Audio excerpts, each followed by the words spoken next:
নমস্কাৰ, প্ৰাইভেট আছাম কেৰিয়াৰলৈ স্বাগতম জনাইছোঁ। আজি মুকলি হোৱা কিছুমান প্ৰাইভেট জবৰ বিষয়ে মই এই ভিডিঅ'টো ডিছকাছ কৰিম। গতিকে ভিডিঅ'টো শেষলৈ চাব আৰু ভালকৈ চাব। তো আৰম্ভ কৰোঁ ভিডিঅ'টো। আজিৰ প্ৰথম ভেকেঞ্চিটো চাওক। হস্পিটেল এখনৰ পৰা আহিছে, তেজপুৰ ডিষ্ট্ৰিক্টৰ পৰা। আৰু আপোনাৰ যিটো ভেকেঞ্চি হয় সেইটো হয় ৰিচিপশ্যনিষ্টৰ কাৰণে মেইলৰ ভেকেঞ্চি। ইয়াত ফিমেল নোৱাৰিব এপ্লাই কৰিব। আৰু কোৱালিফিকেশ্যন গ্ৰেজুৱেশ্যন লাগিব, তাৰ লগতে গুড কমিউনিকেশ্যন স্কিল হ'ব লাগিব।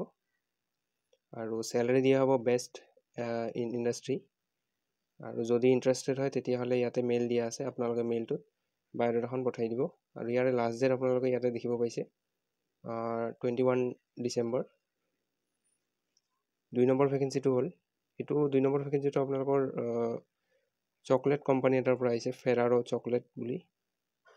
আৰু ইয়াৰে ৱৰ্ক লোকেশ্যনখিনি ইয়াতে চাওক দিয়া আছে বহুতকেইটা, ত্ৰিবেণী, বুৰদোৱান, বিশ্বনাথ চাৰিআলি আৰু আছে ভালে কেইটামান লোকেশ্যন।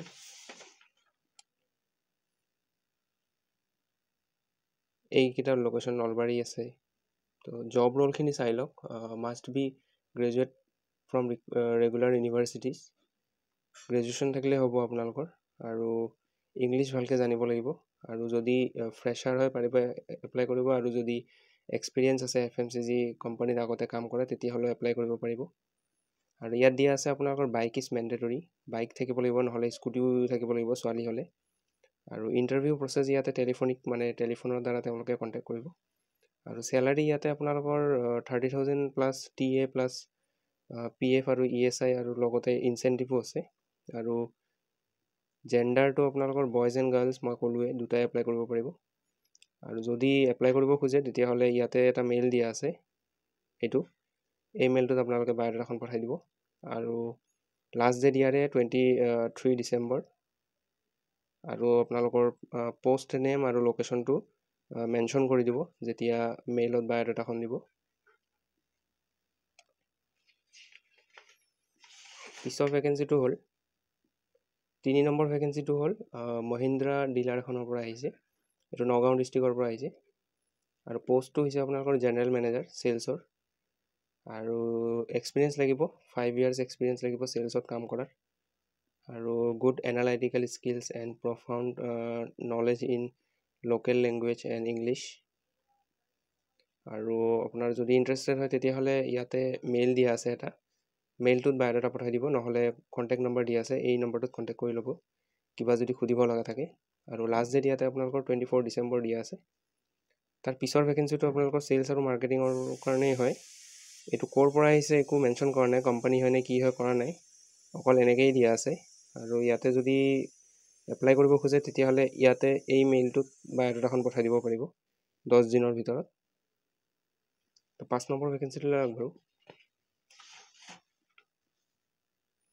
5 নম্বৰ ভেকেঞ্চিটো আপোনালোকৰ NGO এটাৰ পৰা আহিছে। প্ৰথম ভেকেঞ্চিটো হ'ল ME কাম একাউণ্টেণ্ট। ছেকেণ্ডটো হ'ল আপোনালোকৰ ORW, মানে হৈছে আউটৰিচ ৱৰ্কাৰ। এইটো ফিল্ড ৱৰ্ক হয়। আৰু কোৱালিফিকেশ্যনখিনি আপোনালোকৰ একাউণ্টেণ্টৰ কাৰণে BCom। আৰু ORW মানে আউটৰিচ ৱৰ্কাৰ কাৰণে আপোনালোকৰ এনি গ্ৰেজুৱেট, তাৰ লগতে কম্পিউটাৰ নলেজ থাকিব লাগিব। আৰু যদি কাম কৰা এক্সপিৰিয়েঞ্চ আছে তেতিয়াহ'লে প্ৰিফাৰেঞ্চ দিব।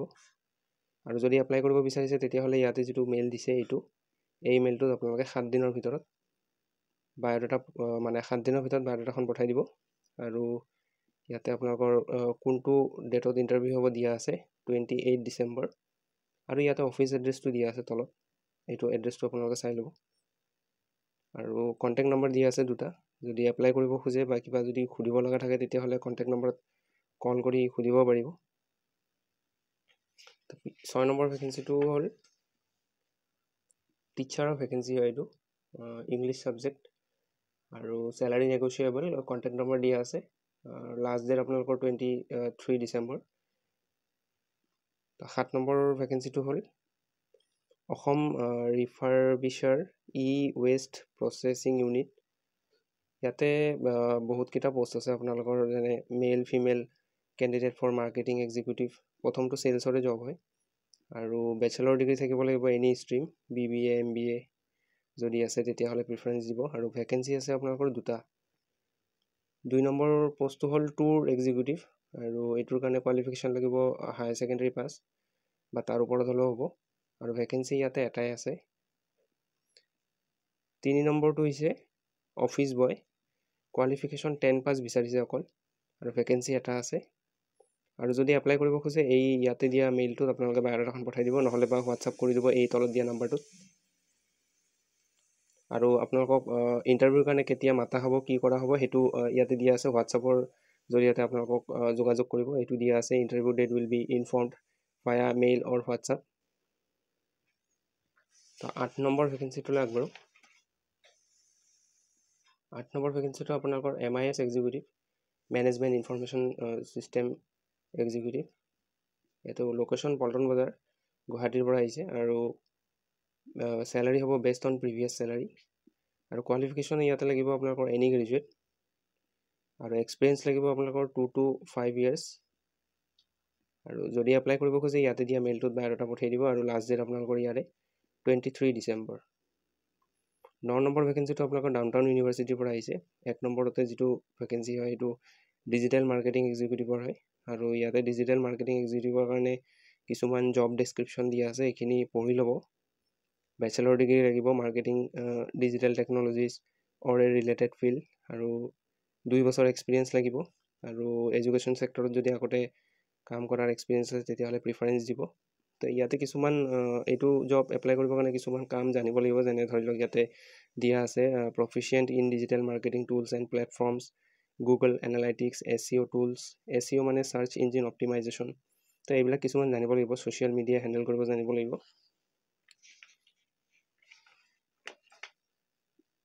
আৰু strong analytical skills for data interpretation and making data driven decisions. তো এইখিনি চাই ল'ব। আৰু যদি এপ্লাই কৰিব খোজে ইয়াতে দিয়া মেইলটোত বায়'ডাটা পঠাই দিব। ইয়াত 2টা মেইল দিয়া আছে, অৰ বুলি দি কিনে ইফালে আৰু এটা মেইল দিয়া আছে। আৰু যিটো এড্ৰেছ হয় সেইটো আপোনালোকে দেখিছে, শংকৰ মাধৱ পথ, গান্ধীনগৰ, পানীখাইটি, গুৱাহাটী, আছাম। তো আজিৰ শেষৰ ভেকেঞ্চিটো হ'ল 1 নম্বৰতে ইলেক্ট্ৰিচিয়ান কাম মেইনটেনেন্স, ITI পাছ লগতে HS পাছ লাগিব। আৰু 2 নম্বৰতে লাইন ছুপাৰভাইজাৰ, গ্ৰেজুৱেট নহ'লে 12 পাছ হ'লে হ'ব। আৰু 3 নম্বৰটো হ'ল ডিষ্টিলেশ্যন অপাৰেটৰ, মিনিমাম 10 পাছ লাগিব। আৰু 4 নম্বৰটো ফাৰ্মাণ্টেশ্যন এণ্ড লিকুইফিকেশ্যন অপাৰেটৰ, মিনিমাম 10 পাছ। 5 নম্বৰটো মেকানিকেল ফৰমেন, মিনিমাম 12 পাছ। আৰু HR এক্সিকিউটিভৰ কাৰণে MBA লাগিব। তো লোকেশ্যন ইয়াতে গুৱাহাটী আৰু খটখটি বুলি দিয়া আছে। 2টা লোকেশ্যনত হ'ব আপোনালোকৰ জব। আৰু যদি এপ্লাই কৰিব বিচাৰে তেতিয়াহ'লে ইয়াতে দিয়া মেইলটোত বায়'ডাটাখন পঠাই দিব আৰু লাষ্ট ডেট ইয়াৰে 22 ডিচেম্বৰ। তো আজিলৈ এইখিনিয়ে আছিলে ভেকেঞ্চি। তো ভিডিঅ'টো চোৱাৰ বাবে ধন্যবাদ।